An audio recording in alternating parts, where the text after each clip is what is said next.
የጌታችን የኢየሱስ ክርስቶስ ወንጌል ቅዱስ ማርቆስ እንደጻፈው።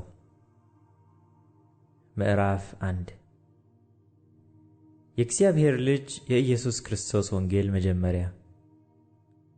እነሆ መንገድህን የሚጠርግ መልእክተኛዬን በፊትህ እልካለሁ፣ የጌታን መንገድ አዘጋጁ፣ ጥርጊያውንም አቅኑ እያለ በምድረ በዳ የሚጮህ ሰው ድምፅ ተብሎ በነቢዩ በኢሳይያስ እንደተጻፈ ዮሐንስ በምድረ በዳ እያጠመቀ የንስሐንም ጥምቀት ለኃጢአት ስርየት እየሰበከ መጣ። የይሁዳም አገር ሁሉ የኢየሩሳሌምም ሰዎች ሁሉ ወደ እርሱ ይወጡ ነበር፣ ኃጢአታቸውንም እየተናዘዙ በዮርዳኖስ ወንዝ ከእርሱ ይጠመቁ ነበር።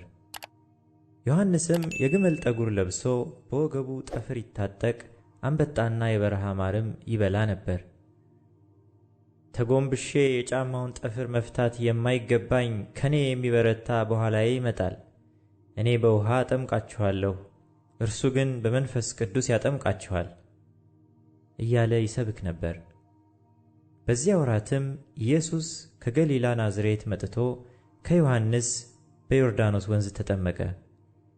ወዲያውም ከውሃው በወጣ ጊዜ ሰማያት ሲቀደዱ፣ መንፈስም እንደ ርግብ ሲወርድበት አየና የምወድህ ልጄ አንተ ነህ፣ በአንተ ደስ ይለኛል የሚል ድምፅ ከሰማያት መጣ።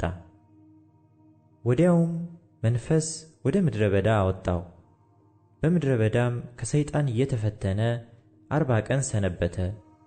ከአራዊትም ጋር ነበረ፣ መላእክቱም አገለገሉት።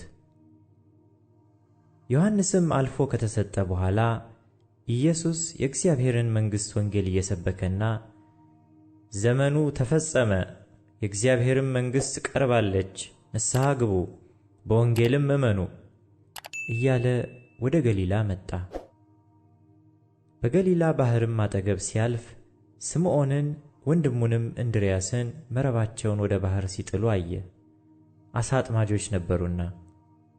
ኢየሱስም በኋላዬ ኑና ሰዎችን አጥማጆች እንድትሆኑ አደርጋችኋለሁ አላቸው። ወዲያውም መረባቸውን ትተው ተከተሉት። ከዚያም ጥቂት እልፍ ብሎ የዘብዴዎስን ልጅ ያዕቆብን ወንድሙንም ዮሐንስን ደግሞ በታንኳ ላይ መረባቸውን ሲያበጁ አየ። ወዲያውም ጠራቸው። አባታቸውንም ዘብዴዎስን ከሞያተኞቹ ጋር በታንኳ ላይ ትተው ተከትለውት ሄዱ። ወደ ቅፍርናሆምም ገቡ። ወዲያውም በሰንበት ወደ ምኵራብ ገብቶ አስተማረ። እንደ ባለሥልጣን ያስተምራቸው ነበር እንጂ እንደ ጻፎች አይደለምና በትምህርቱ ተገረሙ። በዚያን ጊዜም በምኵራባቸው ርኩስ መንፈስ ያለው ሰው ነበረ።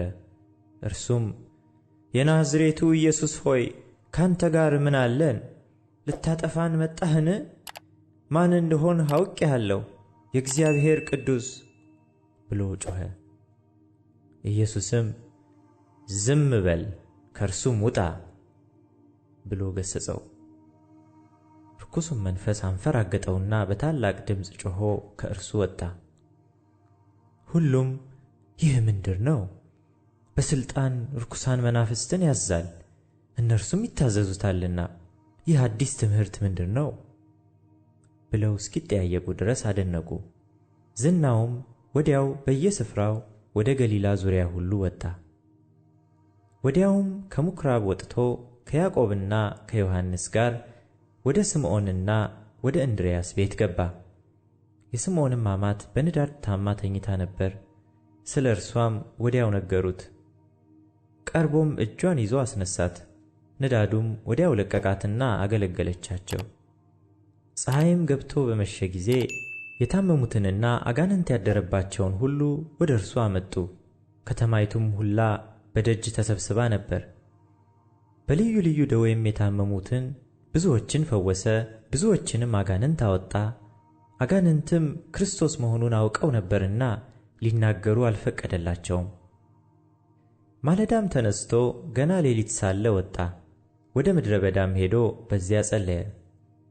ስምዖንና ከእርሱ ጋር የነበሩትም ገስግሰው ተከተሉት። ባገኙትም ጊዜ ሁሉ ይፈልጉሃል አሉት። እርሱም በዚያ ደግሞ ልሰብክ ወደ ሌላ ስፍራ በቅርብ ወዳሉ መንደሮች እንሂድ፣ ስለዚህ ወጥቻለሁና አላቸው። በምኵራባቸውም እየሰበከ አጋንንትንም እያወጣ ወደ ገሊላ ሁሉ መጣ።